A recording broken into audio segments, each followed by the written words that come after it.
Over at the Bore Hole site, Rob and drill operator Andrew make slow but steady progress across the mountain. We're in about 100 feet. We've got a ways.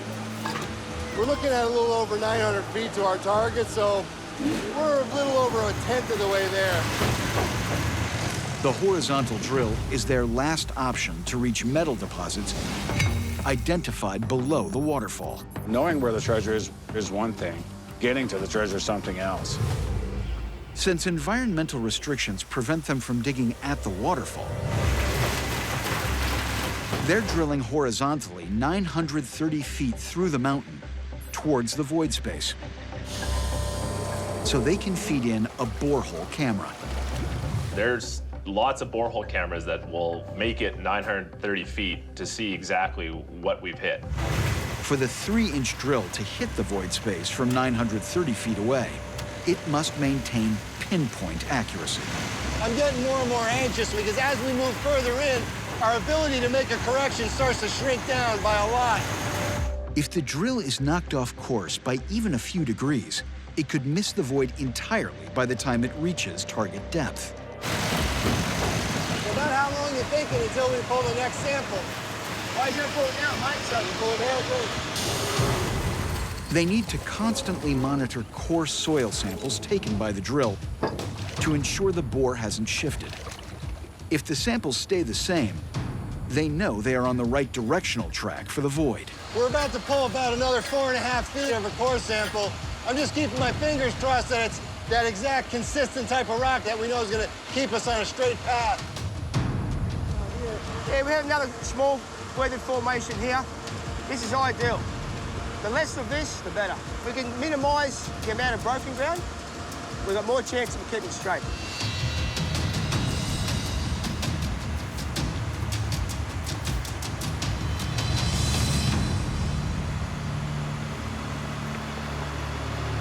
What are we looking at, Andrew? This is the last piece we just pulled out initially. It looks like we're coming into a bit of a fracture formation. Maybe a bit of fault. Yeah, it's like decomposed. So now that I see this, it's a little bit concerning. If it stays like this, might be a little bit of an issue. We'll just have to monitor it with the survey, mate. That's all we can do, and we're working out from there. They also need to monitor any changes that could jeopardize the expensive machinery. We'll just keep a steady course. We don't want to push too hard. Push too hard, it can cause us to deviate, so... Just got to keep an eye on this. Rob's certainly feeling a lot of pressure here. You know, this is a long shot by far. You know, when you got to drill 900 feet with a little 3-inch drill to a little spot, maybe 20 by 20, you know, underneath the waterfall, it's a hell of a task. I mean, we're not that far in yet. We're only about 100 feet, but with 800 feet to go, anything could happen.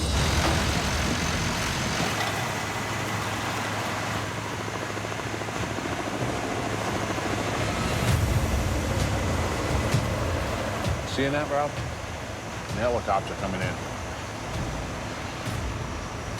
Rick, you seeing that helicopter? We just got buzzed. Yeah, I sure did, John. He came right over us. Kind of did 2 little circles right over the top of Breach 6. It's a little disconcerting. I was trying to get my phone camera on it to zoom in to see if I could get numbers, but I was too slow. Copy. Yeah, I see it right there. There's 2 of them. There's another one behind it. It's the first time they've spotted aerial surveillance in the 2 years they've worked here. We've been warned about being watched by somebody. They know exactly what you're doing. They know exactly where you are.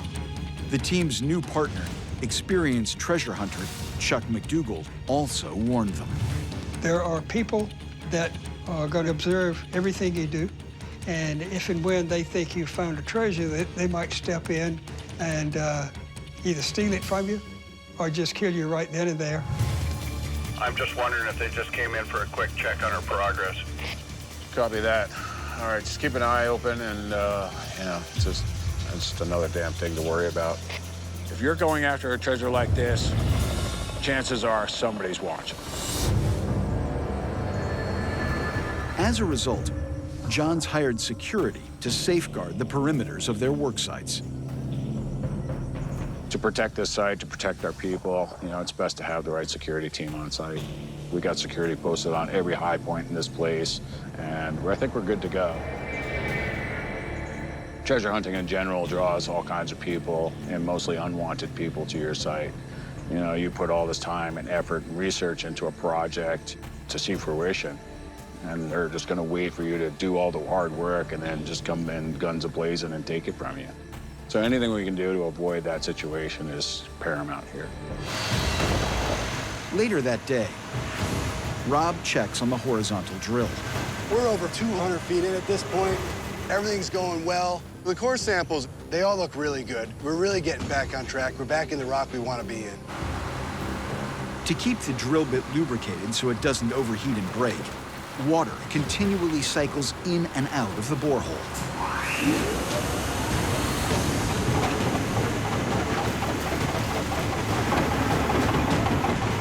That's it, mate. Come on.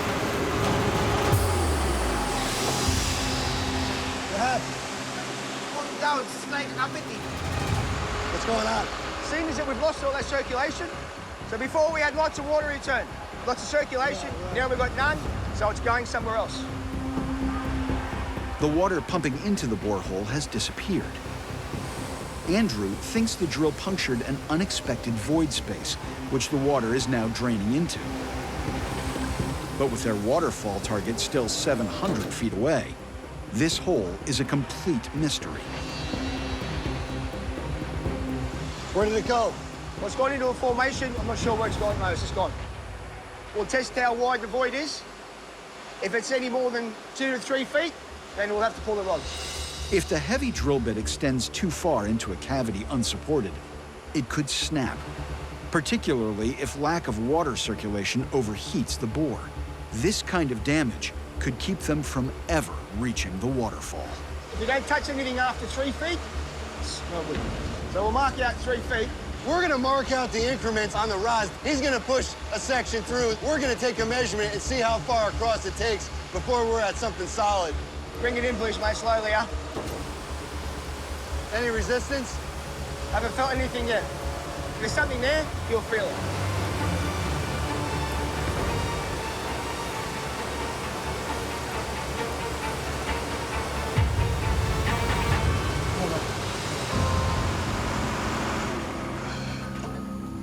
Yeah, well, we just went just past 3 feet, and we didn't touch the other side of whatever it is. What do we do now? What happens if we keep going? There's a fair chance that the core barrel will just break clean off the end of the rods. And it could end the hole. John and Rob set up a borehole camera to examine the mysterious void the drill intersected 200 feet into the mountain. So now that we know we punched into this void space, we want to send the camera all the way down there and see what that anomaly is. That's good. Keep going. That down there. Looks like that's about the end of it there. It's getting, see that dark? Yeah, where's that dark hole?